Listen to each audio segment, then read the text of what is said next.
Yewwi Askan Wi a trouvé des barrières solides de la gendarmerie devant le siège du PUR sur la VDN. Ils se sont vus empêchés de tenir leur conférence de presse en soutien à Ousmane Sonko. Et que sera le projet PASTEF après sa dissolution et l'emprisonnement de son leader Ousmane Sonko? Ses partisans se disent toujours croire à sa participation à la présidentielle inclusive en 2024. La lutte anti-tabac dans le monde a enregistré de bons résultats durant ces dernières années. Selon l'OMS, les politiques de lutte conformes auraient réduit drastiquement le nombre de fumeurs et en épargné plus de 5 milliards de personnes. Le Sénégal est enfin en quart de finale après avoir battu pour une première victoire depuis le début de l'Afrobasket l'Égypte. Son prochain adversaire sera le Cameroun. C'était les grands titres de ce journal. Le développement, c'est dans un instant. Mesdames et messieurs, bonsoir et bienvenue. La coalition Yewwi Askan Wi n'a pas pu tenir sa conférence de presse au siège du Parti de l'Unité et du Rassemblement qui était prévue cet après-midi. Les leaders de la coalition Yewwi Askan Wi se sont vus opposés à des barricades de la gendarmerie interdisant tout accès. Cet acte est un revers de la démocratie orchestré par le président Macky Sall. C'est du moins l'avis du mandataire de la coalition et candidat à l'élection présidentielle du Parti du Rassemblement et du Progrès. Déthié Fall, le sujet de la conférence de presse des leaders présents à Aïda Mbodj, Cheikh Ahmed Tidiane Youm, Malick Gakou et Maïmouna Bousso était de dénoncer l'injustice manifeste contre l'emprisonnement d'Ousmane Sonko et la dissolution du parti PASTEF. La coalition Yewwi Askan Wi annonce qu'elle maintiendra son soutien constamment à l'endroit du leader du PASTEF. La coalition, après plusieurs tentatives en vain sur la tenue de la conférence de presse, s'est finalement amassée devant les locaux du PUR avec les journalistes venus pour la couverture. La dissolution définitive du PASTEF greffée de facto sur la décision du juge de placer Ousmane Sonko sous mandat de dépôt poursuivi par 8 chefs d'inculpation et selon le bureau du dit parti, une volonté du président Macky Sall de vouloir se maintenir au pouvoir. Le peuple ne l'acceptera jamais vu cette ultime forfaiture contre le président Ousmane Sonko, le parti PASTEF, les patriotes et la démocratie. Peut-on lire clairement dans le communiqué publié en réplique de celui du ministre de l'Intérieur Antoine Félix Diome hier. Le bureau politique national réitère sa confiance et son engagement autour de leur leader pour sa participation à la prochaine présidentielle de 2024 sur les motifs de dissolution relatifs au mouvement insurrectionnel ayant occasionné des pertes en vies humaines et des dommages matériels en violation de la Constitution sur les obligations conformes aux partis politiques. Le bureau politique précise l'inexistence d'infractions commises depuis la création du PASTEF. Ces poursuites ne seraient que des actions de l'État d'instrumentalisation de motifs collés de délits d'opinion. PASTEF n'ayant pas encore reçu une quelconque notification, le bureau prévoit de saisir les voies légales pour attaquer la décision. Une vague contestataire est née de cette dissolution. C'est le cas du parti Taxawu Sénégal qui la condamne fermement par le fait qu'elle violerait les principes démocratiques, la liberté d'association et de l'état de droit. Son leader Khalifa Sall demande la libération du président Ousmane Sonko et le rétablissement dans ses droits du parti politique PASTEF Les Patriotes. Cheikh Bamba Dièye, le leader du Front pour la démocratie et le socialisme, Benno Djoubel, FSD/BJ, affirme que la dissolution du PASTEF est un abus d'autorité et une confirmation de plus sur la réalité de l'acharnement dont PASTEF est victime. Je l'évoquais dans les grands titres, Ousmane Sonko est placé sous mandat de dépôt hier. L'appareil judiciaire est activé sur fond 8 principaux chefs d'inculpation. Sa participation à l'élection présidentielle prochaine est aujourd'hui compromettante avec son parti dissous. Un principe d'inclusion et de transparence remis en question. Quel sera l'avenir du projet PASTEF pour bien des jeunes partisans d'Ousmane Sonko? Élément de réponse dans ce reportage signé Emmanuel Sarr et Cheikh Tidiane Thiam. Ce matin, les activités ont repris cours à Dakar dans un contexte socio-politique instable qui affiche des incertitudes. Ousmane Sonko probablement écarté de la course à l'élection présidentielle, le principe de la transparence et l'inclusion intéresse plus d'un. Je ne pense pas qu'il y aura des élections libres et transparentes. Je ne souhaite pas qu'elle se tienne en 2024. Tous ces jeunes partisans n'apprécient pas son emprisonnement, car il est l'espoir de la jeunesse pour un futur meilleur. Ouais, mais c'est un justiciable comme tout le monde. Ousmane Sonko est un citoyen sénégalais parmi tant d'autres. Donc s'il est condamné par la justice, pourquoi cela devrait impacter la prochaine élection présidentielle? Il n'a qu'à se conformer à la décision judiciaire. Donc nit bu la yoon dabee téye la daf la war a téye.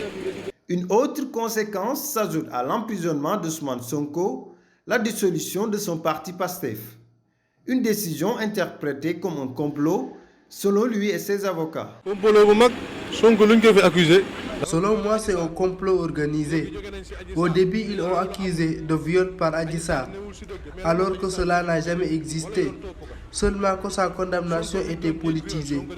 Pourquoi la justice n'a pas suivi Adji Sarr, responsable de toutes ces pertes de vies humaines, puisque Ousmane Sonko est disqualifié des faits?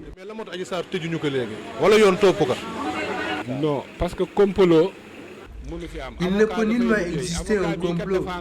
Les avocats ne font que défendre leurs clients et importent les moyens de défendre. Ils pourraient même défendre Adji Sarr pour un autre dossier.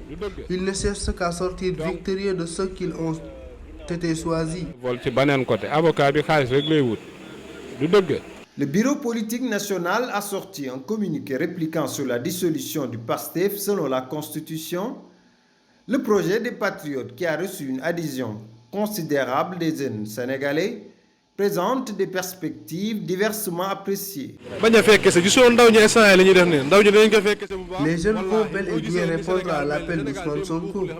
On a fait ce constat hier après son audition. Des manifestations ont été notées. Son emprisonnement va rendre instabilité ce pays. Ousmane Sonko était bien conscient qu'elle serait emprisonnée. Ses discours haineux et ses appels à l'insurrection lui ont valu son arrestation.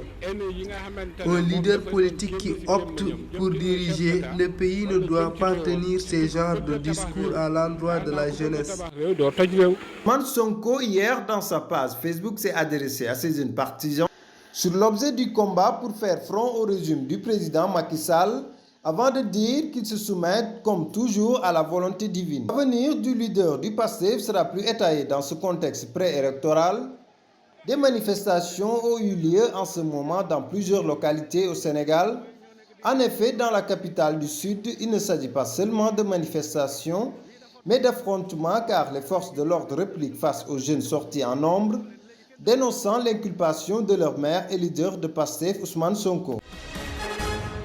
Le Sénégal compte encore 3 autres décès suite au regain des manifestations au Sénégal, suite à l'audition d'Ousmane Sonko auprès du juge d'instruction du tribunal de grande instance de Dakar. Dans un communiqué officiel du ministre de l'Intérieur Antoine Félix Diome, 2 corps sans vie de sexe masculin ont été découverts à Ziguinchor, qui a été hier le théâtre de violents affrontements entre manifestants et forces de l'ordre ayant occasionné quelques dégâts matériels. Une 3e victime a été enregistrée hier à Pikine. Sobara Kairé aurait été touché par balle. Il a succombé à ses blessures après qu'il soit admis par la suite à la clinique sous ma assistance. 3 personnes ont été blessées selon les sources hospitalières par les échauffourées. Sur l'annonce des dispositifs de sécurité mis en place pour la préservation de la paix, les populations sont ainsi appelées à s'associer à cet élan.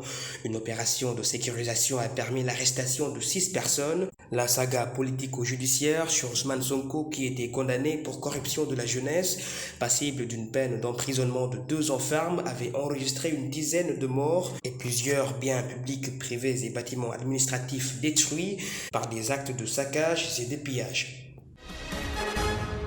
Je l'évoquais dans les grands titres, le tabac et ses dangers mortels à travers ses 1,3 million de victimes dans le monde n'auraient pas de graves effets sur la population ces dernières années.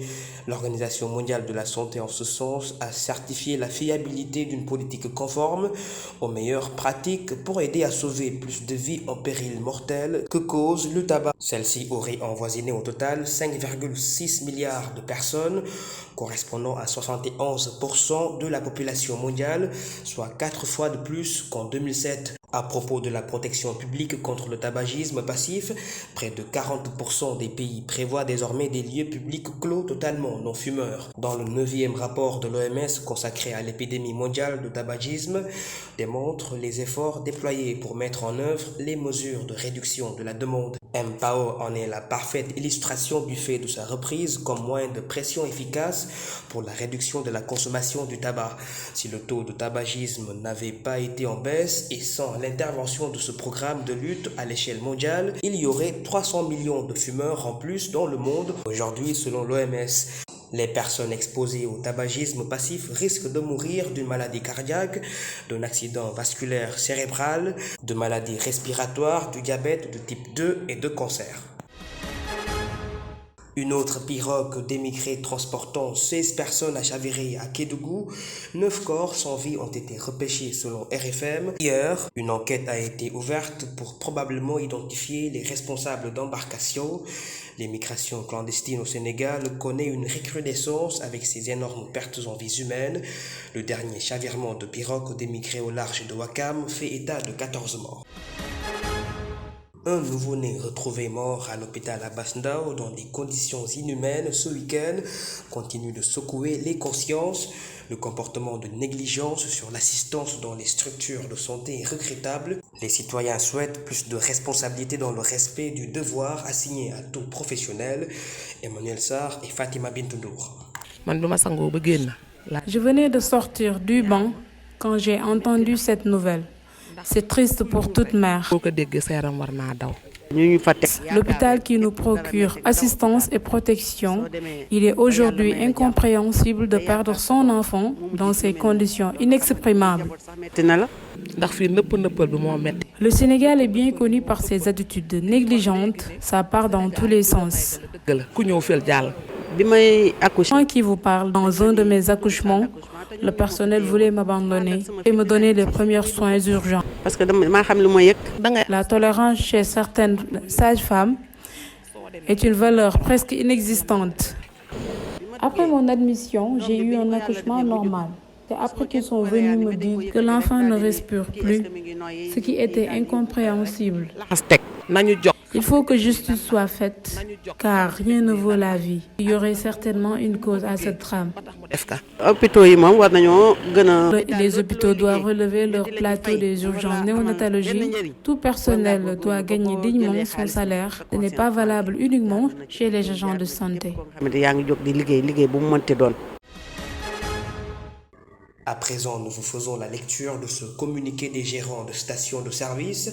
Chers clients, nous vous informons que les gérants de stations ont pris la décision de se mettre en grève pendant 72 heures à compter de ce mardi 1er août 2023. Nous comprenons que cette situation indépendante de notre volonté pourrait vous causer des désagréments. Nous tenons à vous présenter nos sincères excuses pour ces circonstances exceptionnelles et vous remercions de votre compréhension. Ils s'arrêtent en un si bon chemin, les Lionceaux des moins de 20 ans. L'équipe de football représentante du Sénégal a été éliminée par le Burkina Faso hier par un score d'1-0. Ils n'ont pas réussi à franchir la phase de poule de la 9e édition des Jeux de la francophonie qui se tient actuellement à Kinshasa. Par contre, dans la discipline de lutte libre, le Sénégal brille avec 2 médailles d'or remportées. Modou Faye est le deuxième avec un score de 10-0 sur Regan Mabudambo de la RDC. Les Jeux de la francophonie prendront fin le 6 août prochain. Je l'annonçais en début d'édition, les Lions du Sénégal reviennent à temps plein dans la compétition de l'Afrobasket Kigali 2023. Elles ont battu l'Égypte en 8e de finale sur un large score 71-60. Les Lions, lors de cette rencontre, devaient disputer la consécration suite à leurs 2 défaites consécutives contre les équipes ougandaises et maliennes. Durant ce match qui a bien fini pour les joueuses de Moustapha Gueye, les insuffisances au niveau de la défense et sur les rebonds étaient visiblement corrigées. L'équipe du Sénégal aura comme adversaire le Cameroun en quart de finale. C'est la fin de ce journal. Merci infiniment de l'avoir suivi. Je vous souhaite de passer une excellente soirée.